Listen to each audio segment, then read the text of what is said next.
goal of creating a developed India by 2047. It is a pride for all of us. In line with this, and to enhance passenger amenities today, the Honorable PM will be inaugurating shortly 3 Amrit Bharat express trains and a new train service on the Jairam Bati Mainapur section. It is a pride for all of us, for all the people of West Bengal.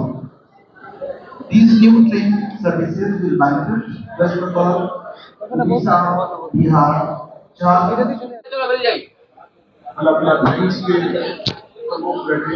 এই মুহূর্তে আমি আছি সাঁতরাগাছি স্টেশনের হচ্ছে অমৃত Bharat express উদ্বোধন হচ্ছে আজকে এখান থেকে সাঁতরাগাছি থেকে। এটা যাবে আনন্দ বিহার অবধি। তো সেই ট্রেনের মধ্যে আমি উঠেছি এবং কিছু বাচ্চাদের সঙ্গে আলাপ হলো, খুব ভালো লাগলো। এবং সামনে আছে দেখা করতে যাচ্ছি দীপায়নের কিছু বন্ধুর সঙ্গে, তো সেটাও আপনাদের দেখাবো। তো বেশ ভালো লাগছে। এখানে বাইরে প্রোগ্রাম চলছে প্ল্যাটফর্মে,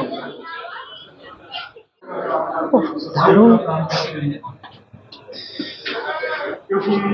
रेल में तो रुकना नहीं, उसमें तो चलना है और मुसाफिर में एक से दूसरे